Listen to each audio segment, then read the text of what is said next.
Olá a todos, mais um vídeo de leituras lidas da seção Cantinho do Clássico. E aqui eu trago a vocês X-Men Deus Ama, o Homem Mata, de Christopher Claremont e Brent Eric Anderson. Botar até os nomes completos dos autores nessa edição capa dura.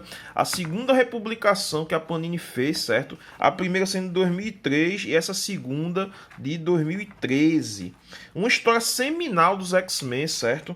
Publicado originalmente em 1982, aqui tem um prefácio do Chris Claremont escrevendo como foi que surgiu a história, inspirado em pastores televangelistas nos Estados Unidos, que tinha muito na década de 80, certo? E essa história é escrita pelo Claremont, que foi o autor, né, mais prolífico, né, da história dos mutantes aí, da história de publicação dos mutantes. E ele mostra um grupo de extremistas, né, tem um começo fortíssimo aqui, certo? E ele mostra um grupo de extremistas, né, de adoradores de Deus, certo? Liderados por William Stryker e antimutantes, certo? E em sua missão aí para destruir a raça mutante. Aqui tem esse começo aqui com um pequeno confronto da Kitty Pryde com um dos alunos da sua escola de balé, né? Ela põe até um questionamento muito interessante. Pena que depois o Claremont não vai trabalhar muito isso, né? E, tematicamente ele vai deixar isso um pouco de lado. Cara, foi a principal história isso aqui que inspirou o filme X-Men 2 de Bryan Singer, certo? Até hoje um dos melhores da franquia, certo? E a história tem algumas idiosincrasias da época, como confronto na sala de perigo, certo? O texto de Claremont é muito expositório em alguns momentos, é um pouco expositório em outros, certo? E ainda, só que as ideias, né, que trabalha aqui ainda permeiam o universo mutante e são relevantes. Além do gibi ter um clímax e um final que para mim foram inesquecíveis, né? Quem conhece sabe, quem não conhece também não vou estragar muita surpresa, né? Vocês estão vendo aqui tem uma série de coisas acontecendo no gibi. A Kitty Pryde é sequestrada, depois foge. E são os pormenores da história, né?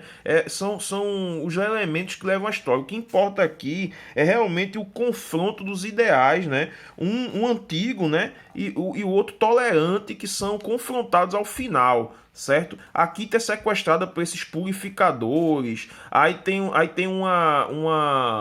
um shenanigan aí, numa morte de Xavier, de Ciclope, de Oroio, que não aconteceu. Aí os X-Men remanescentes, Colossus, Wolverine e Noturno vão atrás, né?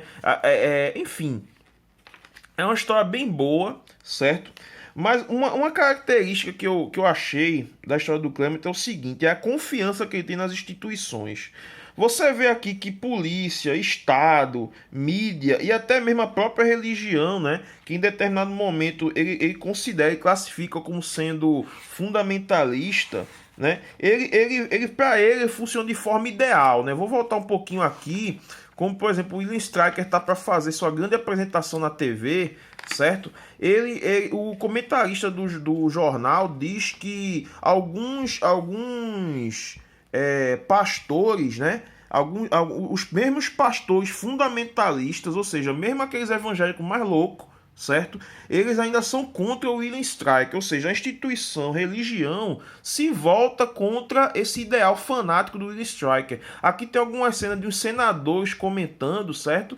Dizendo, o que ele está propondo aí é loucura, aí não, o presidente é a favor da pluralidade de ideias, né? Mesmo que sejam ideias intolerantes, certo? Ou seja, ele tem uma fé muito grande nas instituições, mas no começo do gibi, quando tem um debate entre William Stryker e o professor Xavier, né? Logo no comecinho mesmo, certo? Aí ele vai mostrando que os caras da TV fazem uma edição. Não, porque esse William Stryker ele sabe se portar dentro das câmeras. Pô, mas acontece que a mídia tem uma grande influência, né? Tem uma grande influência de como as questões são dadas, né? São pautados pela edição da mídia, ou seja, o Claremont ele bota o William Stryker como sendo unicamente o inimigo. O antagonista é o William Stryker, né? Os seus métodos intolerantes, os seus métodos extravagantes, fundamentalistas. Mas o Estado, a polícia, a mídia, a religião, ela atua de maneira ok. Mas isso aqui é só um gibi, é só uma história, isso aqui é uma observação que eu faço, certo? Na arte a gente tem a narrativa muito boa, né? E uma arte muito boa também do Brent Anderson, né? Um novato na época. E o interessante é que o Neil Adams era para ter escrito, desenhado essa história, mas na hora ele deu para trás. Aqui a gente tem a capa original, né? Da graphic novel da época, e tem umas matérias muito interessantes aqui nesse gibi. Tem essa matéria aqui falando sobre como foi a criação, né? Uma entrevista que o Claremont deu. Eu não li ainda, né? Porque eu tenho que fazer o vídeo. Aqui tem uma pequena matéria sobre justamente as páginas que o Neil Adams desenhou para a série, né? Que não foram utilizadas, que ele pulou fora.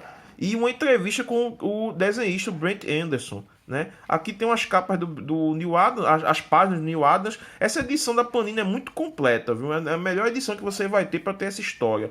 A capa da edição de 2003, né? Do Bill 520 para a história. A outra capa aqui não utilizada, né? E é isso. Concordam, discordam, digam o que acharam nos comentários, se inscrevam no canal, apertem as notificações. Obrigado a todos e saudações.